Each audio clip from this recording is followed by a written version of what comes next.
The rain had been falling since noon, but by nightfall it had turned into something angry. It came. Danish pulled his wrapper tighter around his shoulders and told himself he would wait 5 more minutes before going back inside. The storm had made the road into a river of red water. His generator had cut off. The house behind him sat in darkness, only the kerosene lamp burning in the doorway. His supper had gone cold hours ago. There was nothing remarkable about this night. Nothing. He told himself 5 more minutes, and then he would lock the door and sleep. The road stayed empty. Then headlights appeared around the bend, moving far too fast for a road like that in a storm like this, and Danish straightened where he stood. The car swerved without warning. The headlights swung wide across the mango tree, and then the light was simply gone. He ran without thinking. No shoes to change, no lamp in his hand, no plan in his head. The car had gone into the shallow ditch at the roadside, not far enough to be swallowed, but far enough that the front door on the passenger side was pressing into soft mud. The engine had died. Danish pulled the door open against the suction of the wet clay, and it came free with a sound like the ground giving up something it had already claimed. That was when he saw her. A young woman slumped against the seat, a thin cut above her temple where her head. She was dressed simply. No jewelry, no markings that told him anything about who she was. Wake up! Wake up! Wake up, please! Wake up! She did not wake, so he lifted her out of the seat, climbed the muddy bank with her weight against his shoulder, and carried her through the rain toward his own house. Mama Danish was not a woman who asked unnecessary questions after midnight. She held the door open. She took one look at the girl on the mat, clocked her tongue twice the way she did when trouble entered her house, and went for the kerosene lamp and the first aid tin. The tin was old and dented and had cleaned every wound in that compound for 20 years. She set out cotton wool and a small basin. By the time she had cleaned the cut above the girl's temple, the water in the basin had turned pink, and the rain since. She pressed a cloth firmly against it and held it there without hurrying, the way you hold a thing that must simply be his. Her eyes opened slowly, dark brown and disoriented, moving from the ceiling to the lamp, and then finally settling on the... Where am I? Her voice was careful, controlled, even half-conscious in a stranger's house. My house. You went off the road. The rain. She sat up too quickly and winced, the room tilting around her, and he caught her shoulder before she'd fall back against the mat. The car. Still in the ditch. You can do nothing about it tonight. She looked at him for a long moment without speaking, measuring him the way people measure a door they are not sure they should walk through, and he let himself be measured. Then she looked at Mama Danish, who was already heating water in the corner without being asked, working with her back half turned. Something crossed the girl's face then, Emin.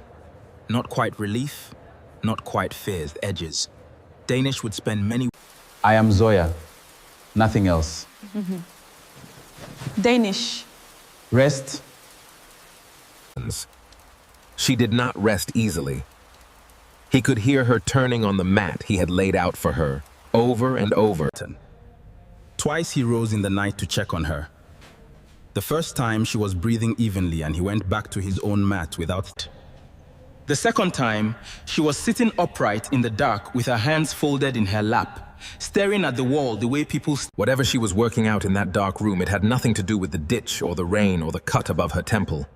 It was older than tonight and heavier. He brought her a cup of water and set it beside her on the floor without speaking a single word, then straightened up and stepped back. She accepted it without speaking. That was the whole conversation between them for the rest of that night. A cup set down, a cup lifted date, and somehow it was enough. By morning, the rain had cleared completely. Danish walked down to the bend where the car still sat in the ditch, steam already rising off the road in the first clean light of day. The keys were still hanging in the ignition and the tank was almost completely empty. Whoever had been driving that car had not stopped for fuel and had not planned to stop at all. And on the floor of the passenger seat, lying in a little pool of rainwater, was a small silver ring. He put it in his pocket without examining it closely. meaning to hand it back to her when she woke, and started up the road toward the inn. But when he returned to the house, Zoya was already gone. The parlor was empty and full of morning light. The mat was folded neatly, corner to corner, the way somebody folds a thing when they have been trained never to. On the table where they had sat there was nothing, not a note, not a name, not an explanation, only the shape she had left in the mat and a clean smell he could not identify. He stood in the doorway for a moment. Then he set the silver ring down in the middle of the table, went outside, and opened up his repair shed for the day's work. He told himself it meant nothing. People passed through. Rain brought strangers. It was finished. 3 days later, his neighbor came running to the compound gate with a newspaper folded under his arm and a face like a man who had just watched a goat stand up and speak. The front page carried a photograph, a formal palace portrait, a young woman in royal dress. Below the photograph, in large print, Princess Zoya, daughter of King Balogun, to wed Prince Ryan of the Northern Kingdom. Danish looked at that photograph for a very long time, long past the point of reading, long past the point of understanding. He looked at the cut above her temple in the photograph, barely visible, already healing by the time it was taken, and he knew exactly which window had put it there. And he looked at the way she held her hands in that formal portrait, folded, precise, still, exactly the way she had held them. He went back inside and picked up the silver ring from the table, holding it up into the bar of light coming through the shutters. And this time he actually looked at it properly.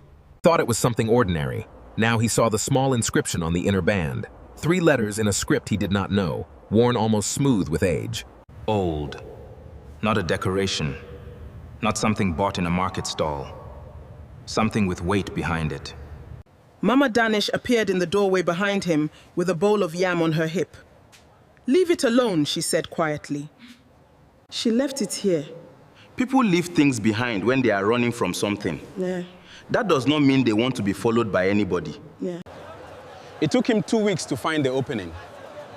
He asked at the market, at the motor park, at every place where palace workers bought their pepper. Then 6 more days of waiting at the palace gate in his best shirt, sitting on the curb from morning until evening, until one of the kitchen supply workers had quit suddenly, and they needed a replacement to carry and sort provisions in the lower palace wing. The rules were read to him twice. Never approach any royal family member unless instructed. They gave him a uniform that was slightly too big at the shoulders. He tugged it straight in front of a cracked mirror, then pressed his hand once against the pocket where the ring was.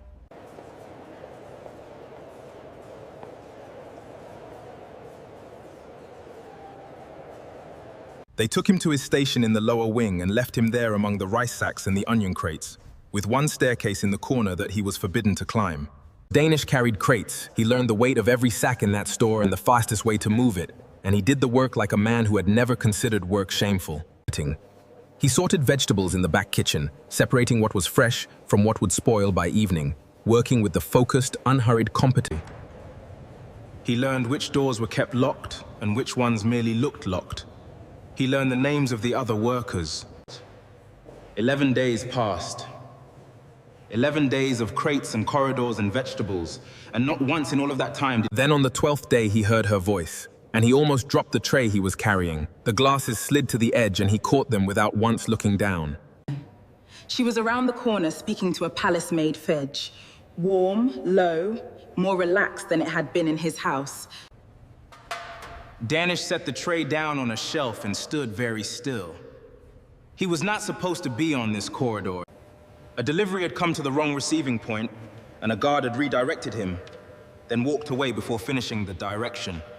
He should have retreated. Any sensible man in a borrowed uniform would have retreated, picked up his tray, and gone back down to the rice sacks where he belonged. He did not retreat. Zoya came around the corner and stopped walking. For a moment, neither of them said anything at all. Somewhere distant, a door closed. The sound traveled all the way down the marble and reached them both, and still neither one of them had managed to say a single word.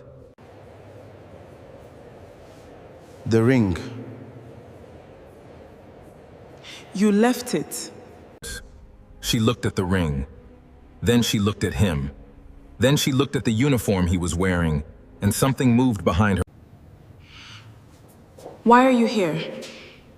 I work here. Since 2 weeks. That is not what I mean. I know.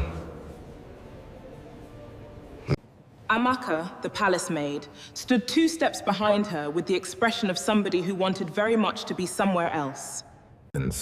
She took the ring from his hand carefully, without touching his fingers at all, and closed it inside her palm. She held it. You should not have come. I know that also. Neither of us pretended it was a misunderstanding. Both of us knew exactly what it was going to cost him. She walked away down the corridor without looking back. He picked up his tray from the shelf and went back down to the lower wing, and he finished his shift like any other day. That night, he lay on his mat and told himself the ring was returned, the account was closed, and now he will keep his head down and do his job. Prince Rayyan arrived at the palace 3 days later with a retinue of 12 men and the easy confidence of somebody who had never once. He was tall and well-dressed and said all the correct things during the formal reception. An honor, future. Danish served at that reception. He carried nothing heavy, formal events used a different crew, but he was stationed near the east corridor. Near the window, while the king was accepting greetings from the northern delegation, Prince Rayyan. Giorno, the king is satisfied. The king is manageable. The daughter is the variable. Danish kept his face completely still. Nothing moved on it, but something behind his ribs had just rearranged itself permanently, and the tray in his hands did not shake at all. He moved the tray slightly to the left and stood there with the practiced blankness of a man thinking about nothing whatsoever, which is the most useful skill a servant can own. Rayyan's eyes swept past him without stopping, the way eyes pass over furniture. Danish was, at that particular moment. That night, as soon as the hall emptier and the lamps were lowered, Danish went looking for Amaka. He knew where she worked late, and he knew what he had to ask her. He found her at the washing area behind the kitchen, working late by lantern light. She looked up at him with the face of somebody. I know what you are going to ask, Amaka said, before he had opened his mouth. Her hand stayed in the water. What is Rayyan planning? I am a palace maid. You are also the only person in this whole building that the princess actually talks to. Tell me how you know her. I am not asking you to betray her. I am asking you if she is safe. Amaka was quiet for a long time. She looked once into the dark passage behind him to be certain nobody else was standing there, and then she made her decision. There is a treaty room on the 2nd floor. There are documents in that room that nobody wants the princess to read again. Those documents were prepared before the king had even discussed this marriage with the princess. Prepared, sealed. The engagement was decided in that room 6 months ago. Not by love, not even by the king alone. The princess did not run from this palace that night because of a family disagreement. She was forced out. Amaka said. She ran because she found out, Amaka said, about the documents, about what Prince Rayyan actually wants from this kingdom. She read it herself, and then she got into a car. Which is what? When the marriage happens, a provision in the treaty transfers administrative control of the northern trade routes directly to the prince. And within 18 months, that same control extends to oversight of the royal treasury, Amaka said. He is not marrying a princess. He is not marrying a princess. He is acquiring a kingdom. One document. Danish went back to his mat. He lay there for a very long time in the dark, with all of it turning over in his head. Then he sat up. The next morning, Chief Aide Chike came down to the lower wing with 2 palace guards and told Danish that he was to a senior steward. Senior steward looked at him the way people look at things they are about to remove from a room. Chick stood in the corner with his hands folded, saying nothing at all yet. I was redirected by a guard after a delivery came to the wrong point. I was trying to find my way back down to the lower wing. Every word of it was true. The princess came around the corner while I was standing there. I gave her an item she left behind when I helped her during an accident before I worked here. That was the whole conversation. The item. What item was this, exactly? It was the first thing he had said, and it was the only thing he wanted. A ring. She left it in a car. I was returning it. He said it because it was true, and because he had not yet learned what these men could build out of one true sentence. Something moved in Chicky's eyes. He filed it. Danish could actually see him filing it. Road. Took that ring and that accident and that flooded road and put them somewhere useful for later. He was to remain on the ground floor only. Any further deviation would result in immediate dismissal. 2 hours later, one of the other supply workers came to find him with a message. Some man was waiting outside the east gate. The man outside the east gate was one of Ryan's attendants, younger, clearly uncomfortable in the assignment. He offered a thick envelope without any greeting at all and waited. The prince was prepared to compensate him generously for his service, enough to establish a proper business. He looked at that envelope and he thought about his repair shed. He thought about his broken generator and the money he had never once had and how easy.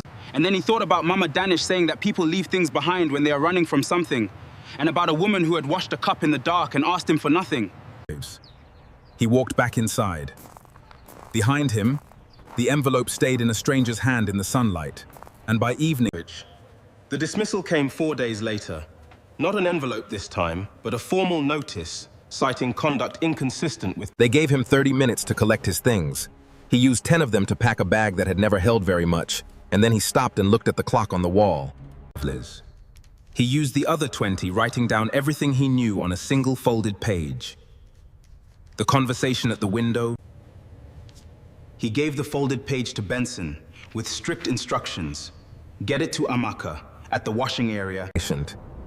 He left the palace with his bag on his shoulder and the knowledge that he had planted a seed in soil he could no longer reach.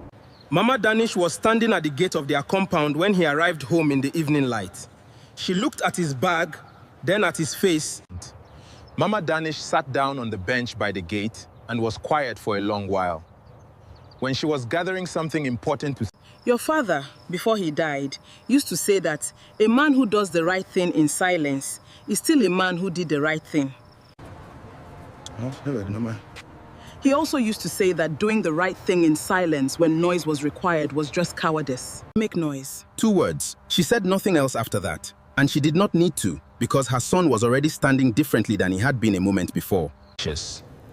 He needed 3 things, and he needed all 3 of them inside 2 days. He sat at the table by lamplight and wrote. The first thing was Amaka. She came to the compound gate the following evening in the dark, wrapper pulled up over her shoulders.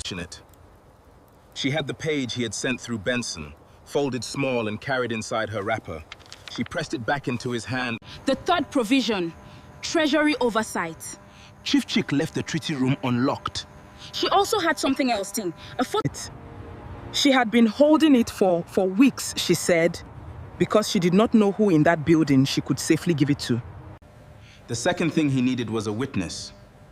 He found Ryan's young attendant eating alone at a chop house near the market. You know what is actually happening. You have known it for some time. That is why you are sitting here alone, eating food you are not even tasting anymore. What he is doing to that kingdom is not an alliance. You have a mother somewhere. If a man were doing this to her house, you would want somebody to stand up. The young man was quiet for a long time. He did not touch his food again. Outside, a generator coughed and a radio... I cannot go against the prince directly. The third thing Danish needed was an audience with the king, and that was the hardest thing of all. He was a dismissed servant with... He stood outside that gate for 6 hours.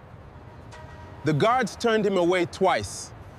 He came back... The chief of security came down to the gate himself. Danish handed him the treaty photograph, the folded page of everything he had written, and the young attendant's signed statement. The wedding is tomorrow. I am asking for 20 minutes with the king before it happens. 20 minutes, and then whatever you decide about me, I will accept it. If I am wrong about what those documents show, I will walk away and never trouble this gate again. If I am right, you will want to have acted today and not tomorrow morning. The officer looked at the documents. Then he looked at Danish for a long moment.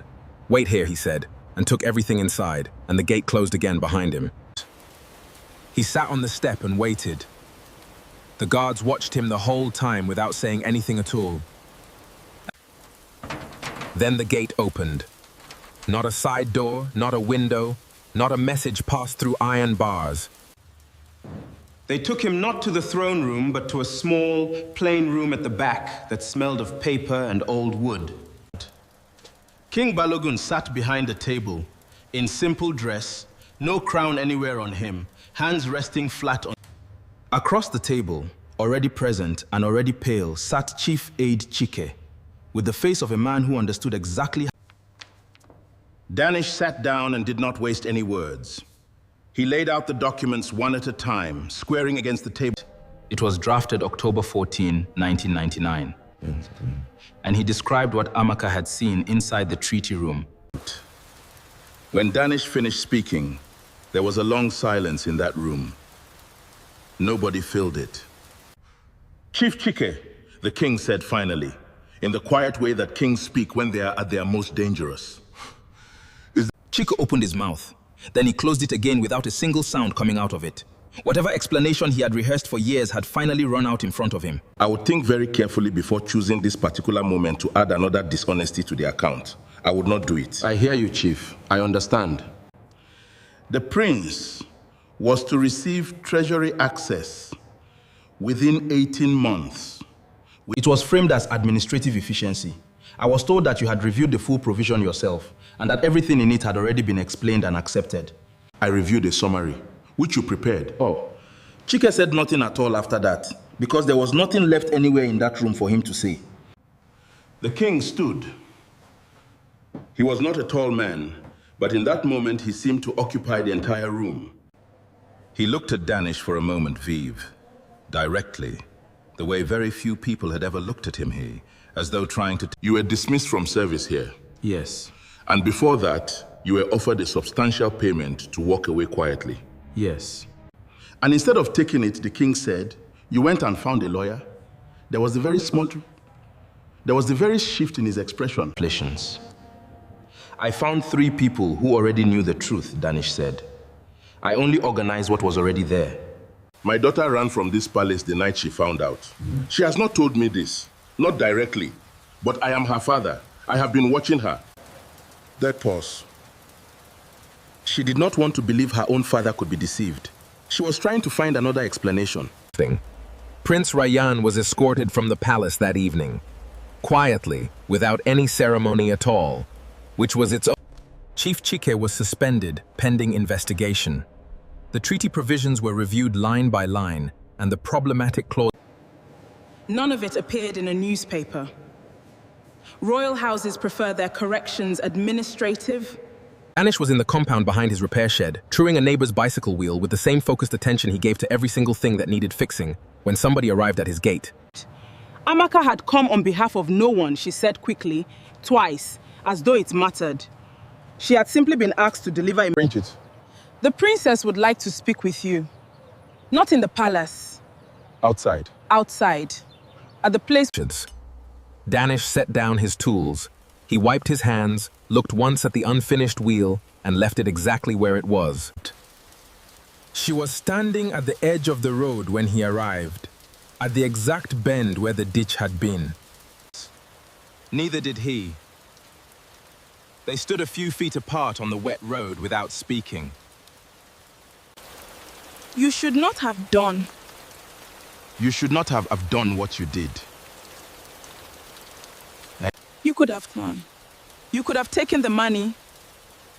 And left. No one would have blamed you because you were in my house. You washed the cup you used. You folded the mat. You did not ask me for anything, not even to pretend I was more than what I was. A person who carries themselves like that in the dark, when they are hurt and afraid and could ask for anything. I did not leave the ring behind on purpose. I know. But I am glad you kept it. She took it out, turned it over once, and then held it out to him. My grandmother wore this. She was born in a village like yours, and my grandfather found her during a flood.